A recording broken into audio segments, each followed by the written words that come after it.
ठाकुर का कुआं। जोखू ने लोटा मुंह से लगाया तो पानी में सख्त बदबू आई। गंगी से बोला, यह कैसा पानी है? मारे बास के पिया नहीं जाता, गला सूख जा रहा है और तू सड़ा पानी पिलाए देती है। गंगी प्रतिदिन शाम पानी भर लिया करती। कुआं दूर था, बार बार जाना मुश्किल था। कल वह पानी लाई तो उसमें बू बिल्कुल न थी। आज पानी में बदबू कैसी? लोटा नाक से लगाया तो सचमुच बदबू थी। जरूर कोई जानवर कुएं में गिरकर मर गया होगा, मगर दूसरा पानी आवे कहाँ से? ठाकुर के कुएं पर कौन चढ़ने देगा? दूर से लोग डांट बताएंगे। साहू का कुआं गांव के उस सिरे पर है, परंतु वहां भी कौन पानी भरने देगा? कोई तीसरा कुआं गांव में है नहीं। जोखू कई दिन से बीमार है।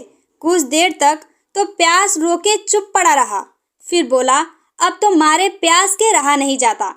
ला थोड़ा पानी नाक बंद करके पी लूं। गंगी ने पानी न दिया। खराब पानी से बीमारी बढ़ जाएगी, इतना जानती थी, परंतु यह न जानती थी कि पानी को उबाल देने से उसकी खराबी जाती रहती है। बोली, यह पानी कैसे पियोगे? न जाने कौन जानवर मरा है।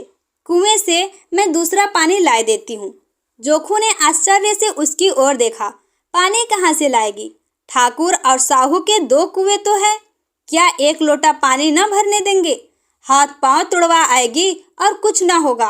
बैठ चुपके से, ब्रह्म देवता आशीर्वाद देंगे। ठाकुर लाठी मारेंगे, साहू जी 1 के 5 लेंगे। गरीबों का दर्द कौन समझता है? हम तो मर भी जाते हैं तो कोई द्वार पर झांकने नहीं आता। कंधा देना तो बड़ी बात है। ऐसे लोग कुएं से पानी भरने देंगे? इन शब्दों में कड़वा सत्य था। गंगी क्या जवाब देती, किंतु उसने वह बदबूदार पानी पीने को न दिया। रात के 9 बजे थे।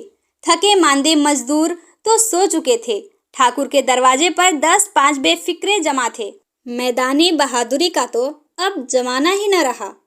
कानूनी बहादुरी की बातें हो रही थी।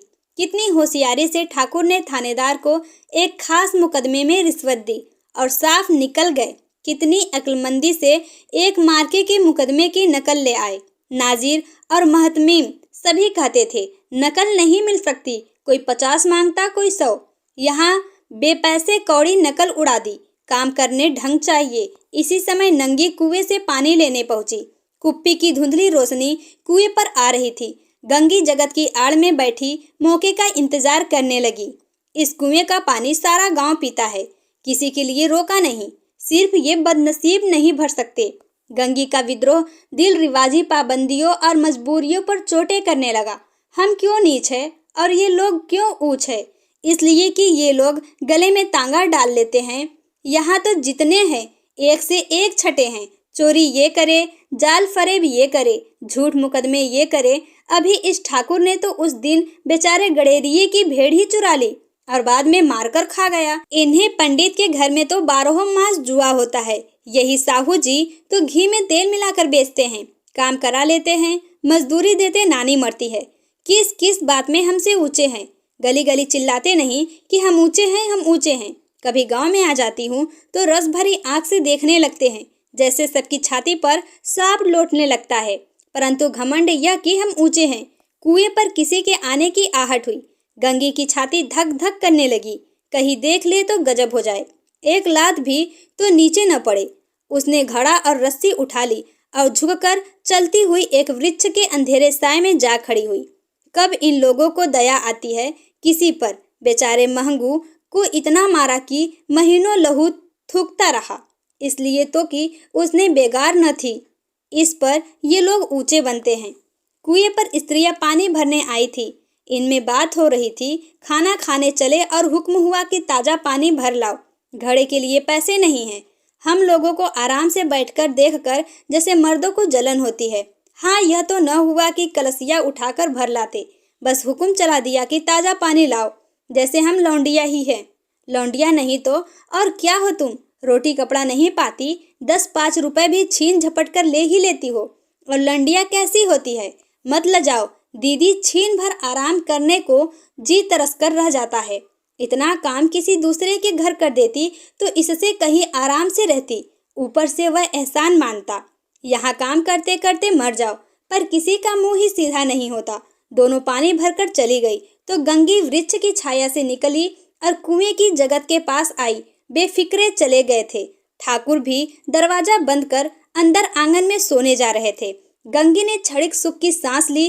किसी तरह मैदान तो साफ हुआ। अमृत चुरा लाने के लिए जो राजकुमार किसी जमाने में गया था, वह भी शायद इतनी सावधानी के साथ और समझ बूझकर न गया हो। गंगी दबे पांव कुएं की जगत पर चढ़ी। विजय का ऐसा अनुभव उसे पहले कभी न हुआ था। उसने रस्सी का फंदा घड़े में डाला, दाएं बाएं चौकन्नी दृष्टि से देखा, जैसे कोई सिपाही रात को शत्रु के किले में सुराग कर रहा हो। अगर इस समय वह पकड़ ली गई तो फिर उसके लिए माफी या रियायत की रत्ती भर उम्मीद नहीं। अंत में देवताओं को याद करके उसने कलेजा मजबूत किया और घड़ा कुएं में डाल दिया। घड़े में पानी की गोता लगाया। बहुत ही आहिस्ता, जरा भी आवाज न हुई। गंगी ने 2-4 हाथ जल्दी जल्दी मारे। घड़ा कुएं के मुंह तक आ पहुंचा। कोई बड़ा सहजोर पहलवान भी इतनी तेजी से न खींच सकता था। गंगी झुकी कि घड़े को पकड़कर जगत पर रखे कि एकाएक ठाकुर साहब का दरवाजा खुल गया। शेर का मुंह इससे अधिक भयानक न होगा। गंगी के हाथ से रस्सी छूट गई। रस्सी के साथ घड़ा धड़ाम से पानी में गिरा और कई क्षण तक पानी में हिलकोरे की आवाज सुनाई देती रही।